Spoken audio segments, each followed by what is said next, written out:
शुद्ध दर्शकों, आज 9 जुलाई 2025 है और कल 10 जुलाई 2025 को व्यास पूर्णिमा है। इस दिन भगवान विष्णु के एक अवतार भगवान वेद व्यास जी का जन्म हुआ था।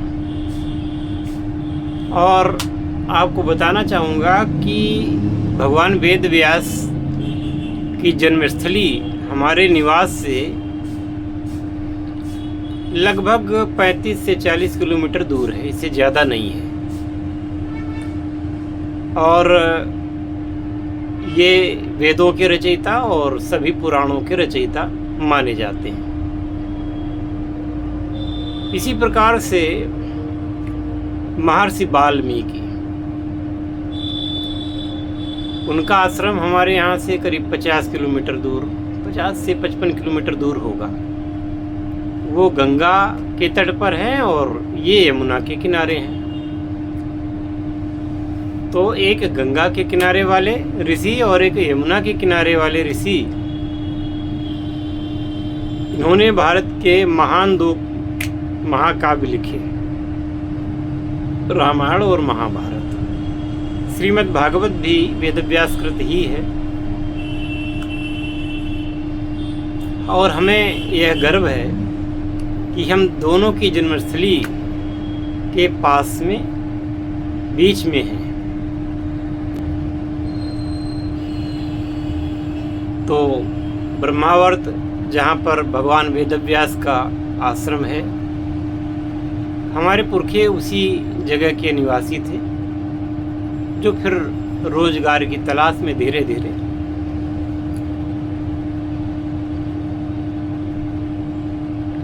कई जगह बट गए। कुछ हमारे गांव में आ गए, 2 लोग हमारे गांव में आए।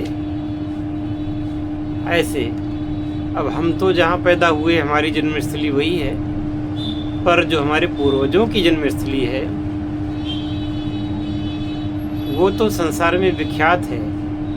सेंटर ऑफ द अर्थ, उसको धरती का सेंटर माना जाता है, जहाँ पर ब्रह्मा जी की खड़ाओं का एक कुटिया आज भी सोने की वहाँ पर है। कहते कितनी भी बाढ़ आ जाए तो कुटिया कभी डूबती नहीं है।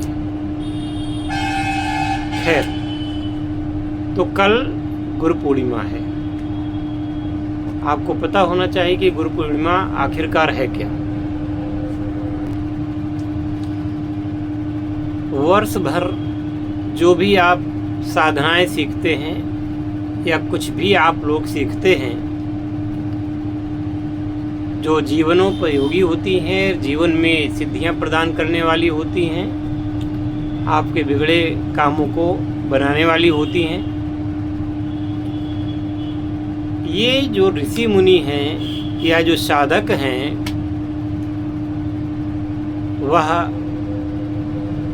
अध्यात्म विज्ञान के वैज्ञानिक हैं। मैं दूसरी धर्मों की बात नहीं करता, मैं केवल सनातनी हूँ और सनातन की ही बात करूँगा। और सनातन धर्म पूर्णतया वैज्ञानिक धर्म है। सनातन धर्म की कोई भी बात गलत नहीं होती। सनातन धर्म के ग्रंथों को देख देख करके ही पूरे संसार में बुद्धि का विकास हुआ है और वह लोग नए नए आविष्कार कर रहे हैं। लेकिन वो उसको अपना बता रहे हैं आविष्कार। जिस समय भारत गुलाम हुआ, उसके बहुत सारे टुकड़े किए गए। भारत से ही निकल करके बहुत सारे देश बन गए और भारत के उन ग्रंथों को यहाँ से ले जा करके विदेशों में उन पर अनुसंधान किए गए। जब तक भारत गुलाम नहीं हुआ था, तब तक पूरे विश्व में कहीं कोई ज्ञान का प्रकाश नहीं था। तब तक वहाँ पर कोई आविष्कार नहीं हुए थे। ये जितने भी आविष्कार हैं, ये सब 500-600 वर्षों की ही देन है। इसके पहले ये ऐसे आविष्कार नहीं थे। जब भारत का ज्ञान बाहर गया, भारत वालों को बताया गया कि तुम लोग मूर्ख हो और तुम्हारा धर्म भी बिल्कुल वाहियात का है और तुम जो पढ़ते लिखते हो ये सब नंबर 1 का चूतियापा है। ऐसा कह करके उनको मंदबुद्धि साबित कर दिया गया और यहाँ के पुराणों को और ग्रंथों को मिथक बोला गया कि ये सब झूठे हैं। और गजब की बात यही है कि उन्हीं ग्रंथों से सीख ले करके, पढ़ करके, ज्ञान ले करके उन लोगों ने विश्व विजेता बन गए, हमको उल्लू बना गए, हमारे देशवासियों को उल्लू बना गए कि तुम लोग मूर्ख हो जो ऐसे ग्रंथों पर विश्वास करते हो। और खुद उन्हीं ग्रंथों को, उन्हीं किताबों से उन्होंने प्रेरणा ली और आज देखिए, आज वो पूरे विश्व के सिरमौर बने हुए हैं। मुट्ठी भर लोग वो पूरे विश्व में शासन कर रहे हैं। आज सबसे बड़ी जो विकसित कंट्री मानी जाती है अमेरिका, 22-24 करोड़ लोग ही हैं केवल पूरे अमेरिका में, और वो अपने आप को पूरे विश्व का सर्वश्रेष्ठ देश घोषित करता है। और रूस भी जो है वहाँ 14 करोड़ लोग हैं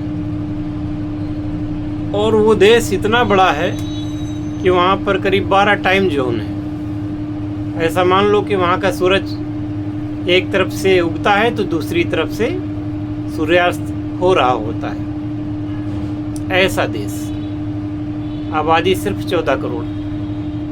चाइना, तो ये तो आपको पता ही है कि चाइना के लोग भी भारत से ही ज्ञान ले गए थे। चीनी यात्री ह्वेनसांग और फाइयान जो मध्यकाल में भारत में आए थे, बहुत सारी किताबें लेके गया था। आज चाइना को देखो कितना विकसित है, और हम लोग अपने ही ज्ञान को, अपने ही अध्यात्म को और अपने ही गुरुओं को क्या साबित करने में जुटे हैं। तो गुरु पूर्णिमा का अवसर है। गुरु पूर्णिमा पर गुरु के प्रति बहुत ही विनम्र भाव से उसके द्वारा दिए गए ज्ञान के प्रति श्रद्धा भाव अर्पित किया जाता है, धन्यवाद किया जाता है, और उस क्षण गुरु के मन में जो कुछ आ जाए, जो कुछ वह चाहे दे सकता है।